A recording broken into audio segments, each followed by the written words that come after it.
आज के नए क्लास में आप सभी का हार्दिक स्वागत है। हाँ, तो हम आज 10 क्लास के साइंस में गोलीय दर्पण की आवर्धन और उससे जो व्यंजक मिलता है उस पर चर्चा करेंगे। गोलीय दर्पण में प्रतिबिंब की ऊंचाई और वस्तु की ऊंचाई के अनुपात को आवर्धन कहते हैं। मतलब कि वस्तु की ऊंचाई और प्रतिबिंब की ऊंचाई में क्या अनुपात है, कौन बड़ा बना है, वस्तु बड़ा है तो प्रतिबिंब बड़ा है कि छोटा है, इसका एक रेशियो निकाला जाता है।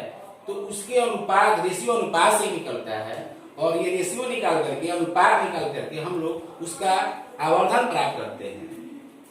आवर्धन बराबर परिभाषा सही बन गया सूत्र प्रतिबिंब की ऊंचाई और बटा में बीम की ऊंचाई। और यदि हम प्रतिबिंब की ऊंचाई को h1 मानते हैं इस कॉम्प्लीमेंट और बीम की ऊंचाई को h मानते हैं तो आवर्धन m बराबर हुआ h1 बटा में h।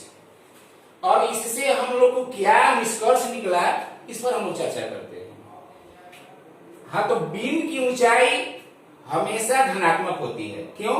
क्योंकि वस्तु मुख अक्ष से ऊपर ही रखा जाता है। यदि हम इसको फिगर बनाते हैं तो वस्तु को मुख अक्ष से ऊपर ही रखते हैं, इसलिए ये हमेशा धनात्मक ही होती है।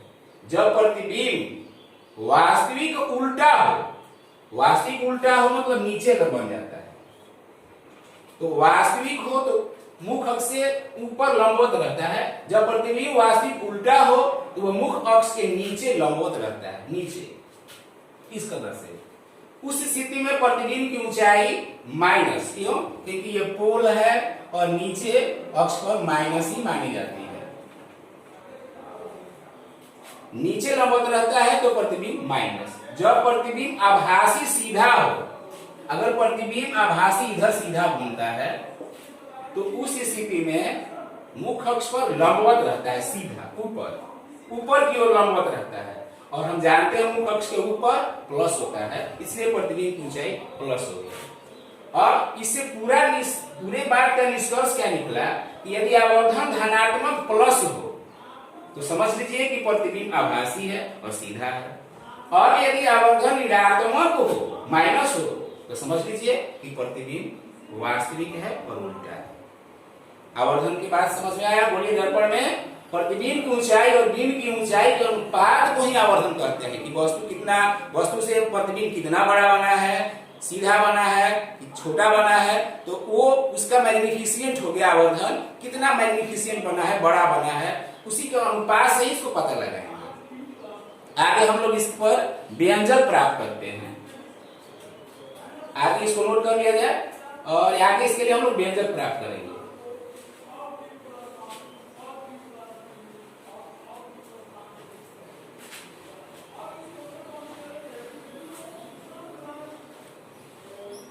सबसे पहले हम लोग अवतल दर्पण में प्राप्त करेंगे।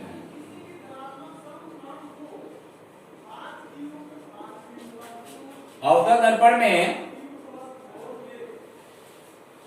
जब वस्तु अनंत और सी के बीच में रहता है, अवतल दर्पण में जब वस्तु अनंत और सी के बीच में होता है तो ये आपतित किरण है, परावर्तन के बाद एक से जाता है, और दूसरा हम आपतित किरण लेते हैं पोल से होकर। जब पोल से होकर जाता है तो अपने कोण पर ही लौट आता है। इस प्रकार से प्रतिबिंब यहां बना। ये प्रतिबिंब ए बी वस्तु है और ये ए कॉम्प्लीमेंट बी कॉम्प्लीमेंट प्रतिबिंब है। ये आपका अवतल दर्पण में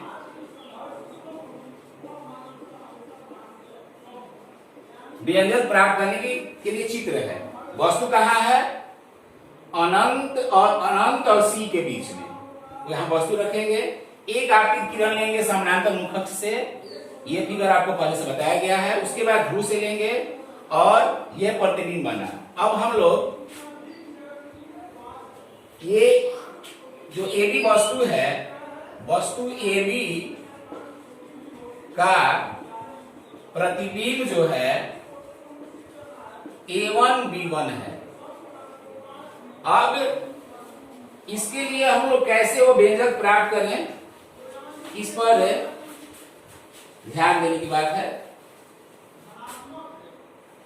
हम त्रिभुज ए पी बी में आते हैं, ए पी और बी में आते हैं, और त्रिभुज A1 P B1 आप देख रहे हैं A P B जो समकोण त्रिभुज है, जिसका कोण समकोण है ये, और A1 P B1 आप यहां देख सकते हैं कि कोण A बराबर 90 डिग्री है, और आप यहां देख सकते हैं कोण A1 भी 90 डिग्री है। इसके बाद अर्थात कोण A बराबर कोण A1 हो गया, और आपको ये पहले से जानकारी है, आपतन कोण और परावर्तन कोण बराबर है। आपतन कोण परावर्तन के नियम से, परावर्तन के नियम से इस स्थिति में दो कोण बराबर हो गया। इसका मतलब सिमिलरिटी से है, जो आप 10th क्लास में पढ़ेंगे। 10th क्लास में सिमिलरिटी से, सिमिलरिटी, ये सिमिलरिटी का चिन्ह है, समरूपता। समरूपता होने से क्या होगा, इसका रिजल्ट क्या हुआ कि संगत भुजा अनुपातिक होंगे। मतलब प्रतिबिंब की ऊंचाई, जो ऊंचाई है A1 B1 लंब के रूप में है, और बिंब की ऊंचाई AB इसके हो गया। तो जब कोई त्रिभुज, दो त्रिभुज समरूप होते हैं, उस कंडीशन में संगत भुजाएं अनुपातिक हो जाती हैं। यहां संगत भुजाएं समझते हैं, AB लंब है तो इसका लंब A1 B1 है, तो ये दोनों संगत भुजा होगा। अब हम आधार को लेते हैं। आधार में बड़े त्रिभुज के लिए, छोटे त्रिभुज के लिए A1P है, और दूसरे के लिए AP है। अब हम जहां तक ये पहले मालूम है कि प्रतिबिंब की ऊंचाई को हम लोग H1 माने हैं, और AB को H, बिंब की ऊंचाई को H, ये आपका H है, ये आपका H1 है, H1 बटा H। अब आप पहले से जानते हैं कि वस्तु की दूरी को U बोलते हैं। A1P U है वस्तु की दूरी,